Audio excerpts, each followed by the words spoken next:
तो चलिए एक बार फिर से मेरे इस नए व्लॉग में आप सभी लोगों का स्वागत है। आज का व्लॉग भी बाकी व्लॉग की तरह ही बहुत ही इंफॉर्मेटिव रहने वाला है।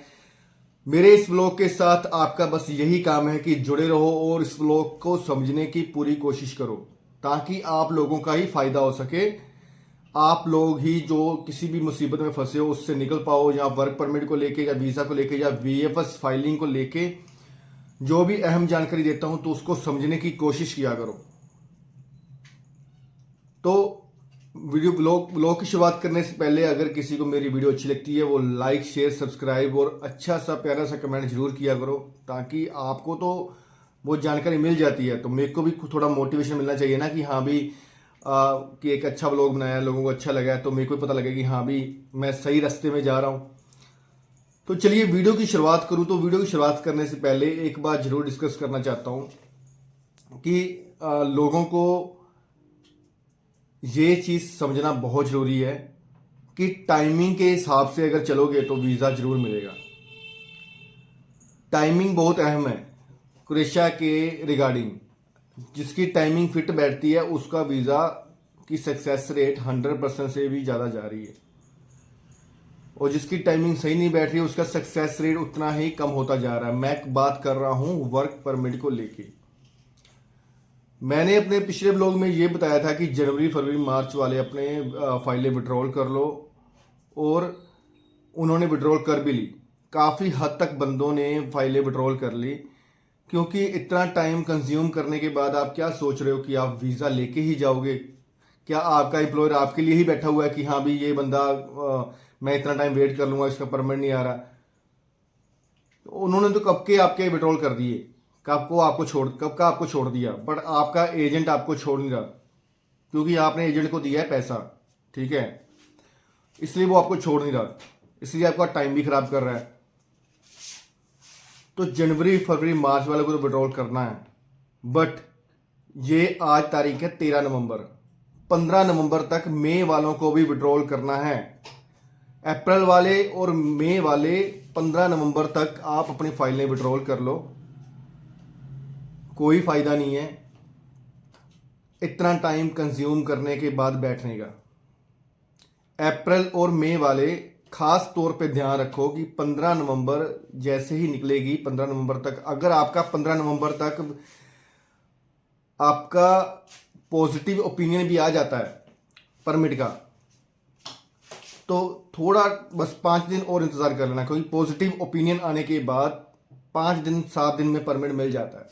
अगर वो भी आ जाता तो फिर भी वेट कर लेना, अगर नहीं आता तो अप्रैल और मई वाले अपनी फाइलें दोबारा किसी भी परमिट में लगा लो, क्योंकि इतना टाइम खराब मत करो अपना। और ये मैं जैसे लोगों को बोलता हूं कि जनवरी फरवरी मार्च वाले विड्रॉल कर लो, अगर वो विड्रॉल कर लेते हैं तो कई लोगों के मेरे कहने पे परमिट, जो नेक्स्ट परमिट था वो जल्दी आया है।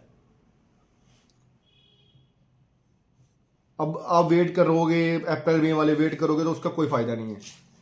तो जून और जुलाई में जिनके परमिट अप्लाई हुए थे वो सिंगल बाय सिंगल बताने में ही अच्छा है, क्योंकि मुझे एग्जैक्टली जून के एंड में या जुलाई के फर्स्ट वीक में ये रूल चेंज हो गया था परमिट को लेके, क्योंकि जून में बहुत सारी कंपनियों की वेरिफिकेशन हुई थी, बहुत सारी कंपनियां डिफॉल्टर भी बताई गई, बहुत सारी कंपनियों के अकोमोडेशन को लेके प्रॉब्लम आ गई थी जून में। और जुलाई में ये नया रूल लागू होने के बाद, मतलब जून के एंड में ये रूल तो आया था, बट मुझे एग्जैक्टली नहीं पता कि जून के एंड में ये रूल लागू हुआ था कि काफ़ी सारे जो जून के एंड के बाद जो परमिट अप्लाई हुए हैं उनका जो ओपिनियन है बहुत ही पॉजिटिव चल रहा है अभी तक तो, ठीक है।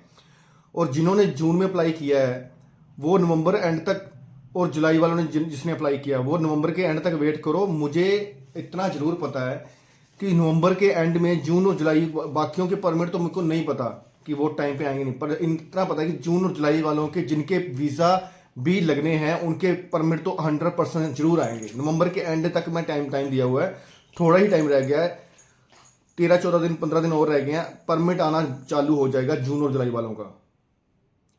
और अगर अगस्त और सितंबर में चले, जिनकी अप्लाई स्लिप स्क्रीनशॉट मिला है उनको अगस्त और सितंबर का, तो उनको भी नवंबर एंड तक वेट करनी चाहिए, क्योंकि बहुत सारे परमिट रिलीज होने वाले हैं नवंबर के एंड में। हमारे काफ़ी अच्छे दोस्त हैं जैकोविक, जो क्रोएशियन नेशनैलिटी के हैं, और क्रोएशियन नेशनैलिटी में होते हुए उनके काफ़ी अच्छी पकड़ है पुलिस डिपार्टमेंट में। उन्होंने मेरे को ये बताया कि नवंबर के एंड में बहुत सारे परमिट रिलीज होने वाले हैं, जिनके परमिट बैकलॉग की वजह से स्टक हो गए थे, क्योंकि फाइलों का पहाड़ बनता जा रहा है, उसकी वजह से ही बहुत सारे परमिट स्टक हो गए थे। एम्प्लॉयर तो चाहते हैं कि पूरे टाइम पे परमिट आए, क्योंकि उनके भी कॉन्ट्रैक्ट्स आगे से बन जाते हैं, उन्होंने भी आगे कॉन्ट्रैक्ट लिए होते हैं। तो फाइलों के दबाव ज़्यादा होने की वजह से ये सब कुछ हुआ। आने वाले वक्त में तो जैसे 3 ईयर का TRC 3 ईयर का परमिट इश्यू होने वाला है, 2025 ही मान लो आप, ठीक है। उसकी वजह से जो परमिट 5 महीने में आ रहे हैं, 6 महीने में आ रहे हैं, उसकी वजह से वो टाइम कम होके 2 महीने में ही परमिट निकलना चालू हो जाएगा।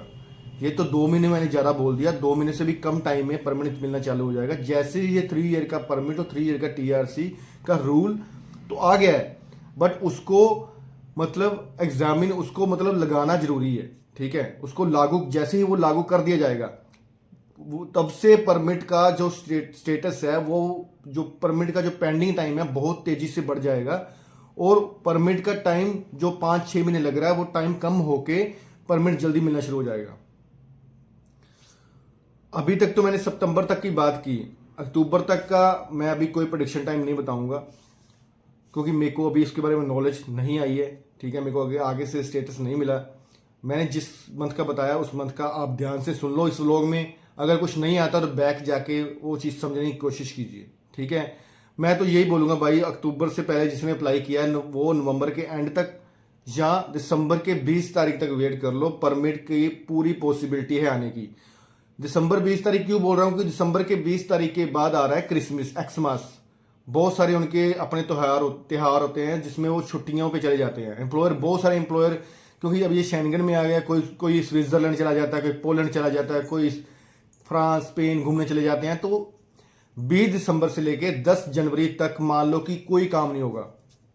काम किया जो काम चल रहा है ना, मतलब आज के टाइम में जो अभी थोड़ा फास्ट हुआ है, तो दिसंबर के 20 तारीख के बाद वो 10-15% ही रह जाएगा, 10-15% ही रह जाएगा। दिसंबर के 20 तारीख से पहले जिसके परमिट आ गए वो तो बहुत अच्छा है। अगर उसका परमिट दिसंबर 20 तारीख के बाद आएगा तो जनवरी एंड तक वो उसको वेट करनी पड़ेगी, जनवरी एंड तक। तो आगे हम बात करते हैं वीज़ा की, इसके बाद बात करेंगे VFS को लेके बात करते हैं। बहुत सारे भाई VFS को लेके बहुत ज़्यादा कंफ्यूज हैं, उनको डॉक्यूमेंटेशन का नहीं मालूम पड़ रहा। देखो, बहुत सारे भाई कह रहे हैं कि भाई PCC, मेरा एजेंट बोल रहा है कि PCC अपोस्टल ओरिजिनल लेके जानी है। सिंपल सी बात है भाई, सारे डॉक्यूमेंट फोटो स्टेट लगेंगे। पहले नंबर पे लगेगा आपका passport, second appointment, contract letter, accommodation letter अगर है तो, वर्क परमिट। ये 5 डॉक्यूमेंट आपकी तरफ से हो गए।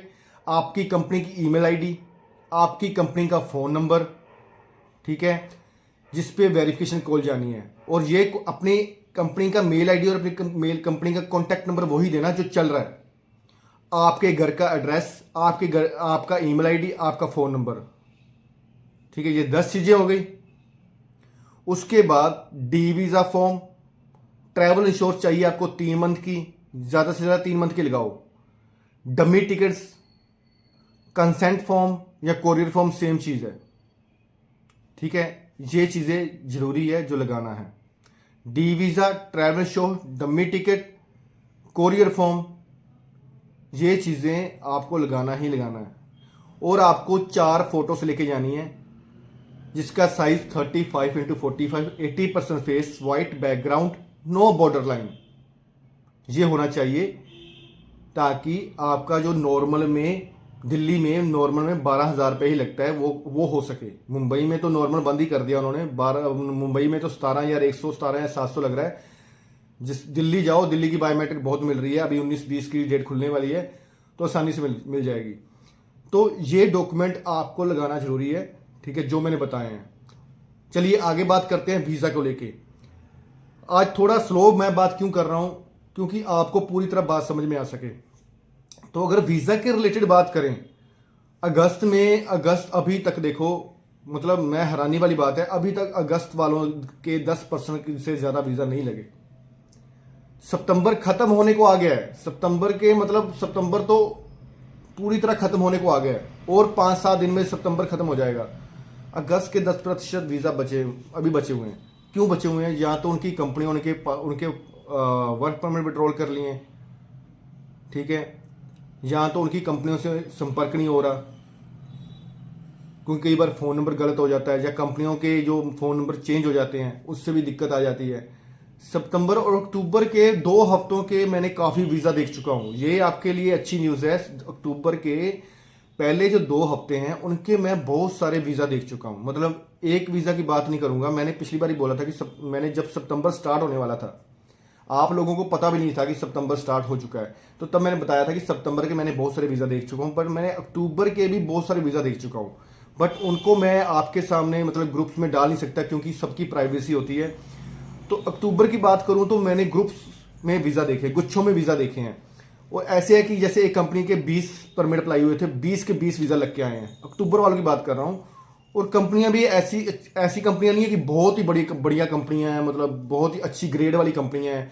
कोई बी ग्रेड कंपनी है, कोई सी ग्रेड कंपनी है, कोई ए ग्रेड कंपनी है। मतलब इतनी ज़्यादा बड़ी कंपनीज नहीं है, छोटी छोटी कंपनियों के ग्रुप में जितने मतलब 20-20 बंदों के अप्लाई हुए हैं, उनके गुच्छों में वीज़ा लग रहे हैं।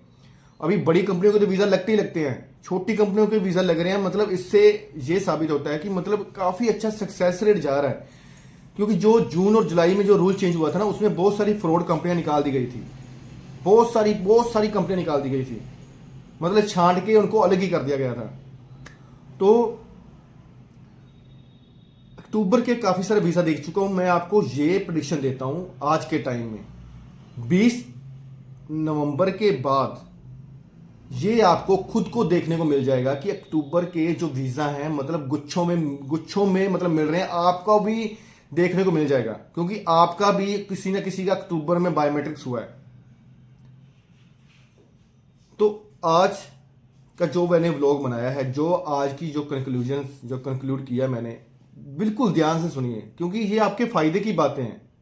अगर फिर भी मेरे से कोई बात रह गई हो तो मेरे को वो व्हाट्सएप पे मैसेज करके पूछ सकता है प्लीज़।